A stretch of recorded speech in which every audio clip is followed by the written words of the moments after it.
It is 3:43 p.m. Monday, April the 10th. Good afternoon, beautiful people. This is Nick, and you are tuned in to Diary of a Sports Fanatic. I often find myself reflecting on the state of things in society, and it can be quite frustrating when I think about the systemic racism, patriarchy, homophobia, transphobia, the poverty, the dwindling global resources, etc., etc. And despite this, I still find myself racking my brain trying to figure out long term as well as short term solutions for this dilemma that we found ourselves in. And I started to think, what if improving things in our society simply meant that we ask the question, who are our idols? Who are the people that we idolized? And as I found myself reflecting on this, a quote came on my radar. It's from a poet by the name of Jack Kerouac. And the quote is as follows: "You are the equal of the idol who has given you your inspiration." And I thought that quote was very interesting.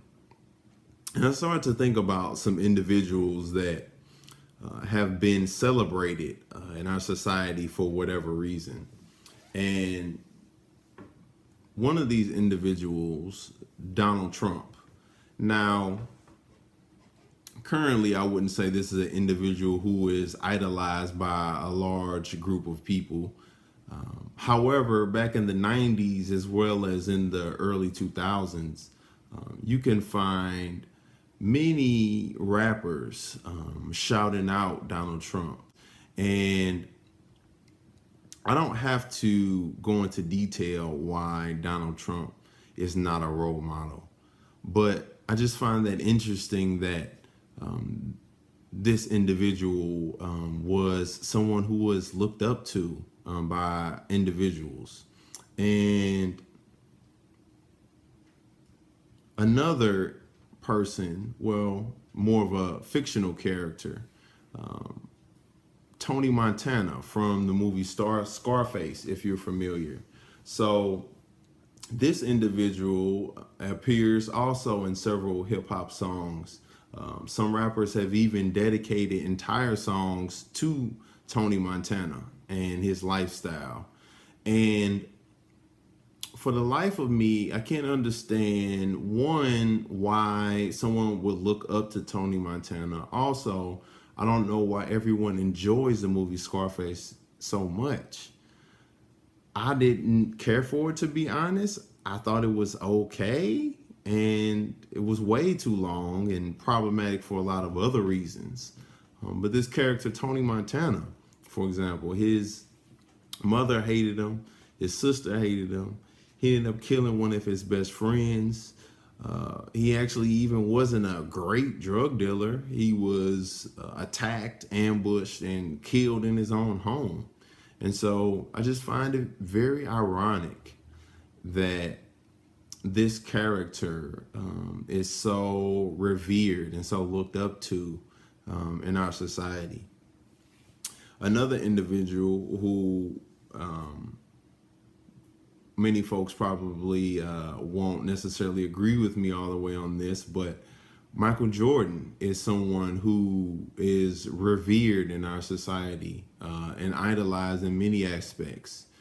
And I find it interesting because, even though he was undoubtedly an amazing basketball player, often considered the greatest of all time, he was a horrible teammate. Can't take my word for it. You can ask Steve Kerr. And for the life of me, I can't understand how MJ gets a pass for his first retirement.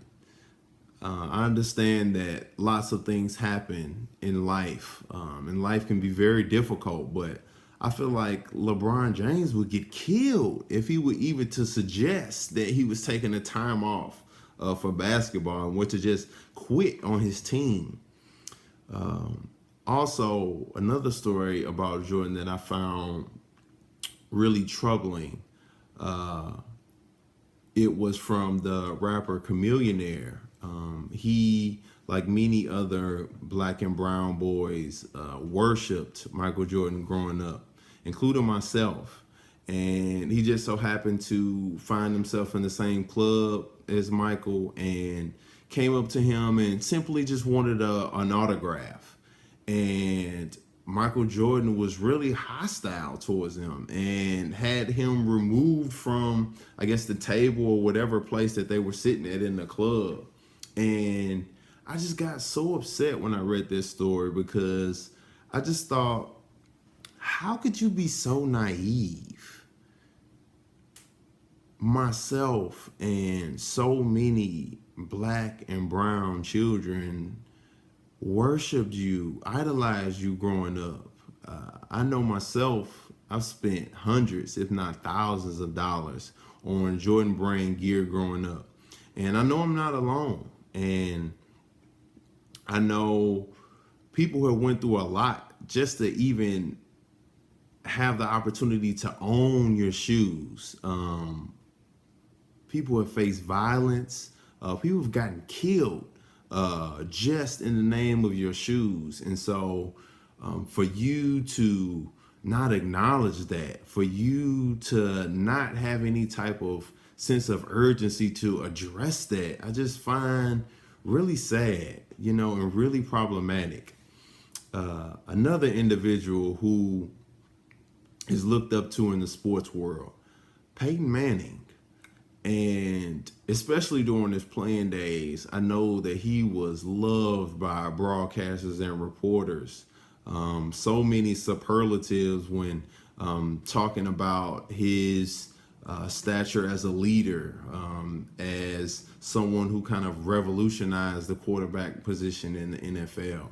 And I find it so interesting that for someone with a checkered past, people still find ways to look past it.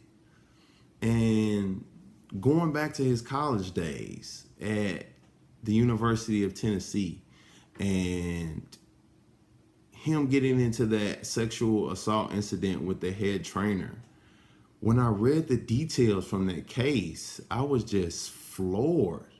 Like, how savage can you be to expose yourself and force your genitals in someone else's face without their consent? I just don't understand it. And the fact that he got off on that, and the fact that he turned around and even bashed a young lady in his dad's book after the fact, I found that really troubling. Also, during his time with the Colts in 2003, during one of his Pro Bowl interviews, he lit into one of his teammates, at the time the kicker, Mike Vanderjagt. He called him an idiot. He put him on blast for drinking that weekend and even insinuated that he would be fired. And so, to be honest, other than the Shaq and Kobe beefs back in the day, I've never seen a teammate go at another teammate in public on national television and threaten to get that person fired. And no one had said anything about it. No one thought that it was a big deal. I just was so confused by that. And I guess my point of bringing up these people and bringing up these examples is that I really think we need to start holding humanity to a higher standard. Let's start demanding more of individuals than money or having a successful career. Let's start judging people based on how they treat each other, based on how they treat animals, based on how they treat the planet Earth. And with so much happening from oppression to poverty across this globe, how are you making this world a better place? And so, with that being said, I just want us to think about, I guess, who should be our idols. And to be honest, I don't have the perfect answer for you. But what I will say, first and foremost, you need to think highly of yourself. You need to love yourself, flaws and all. I think that sets the standard of who and what inspires you. And once that happens, I feel like everything else will fall into place. So I think that's about it for me, but I would love to hear from you all and hear your thoughts. Who do you consider to be your idol and why? Feel free to leave your comments below. Until next time, peace and love.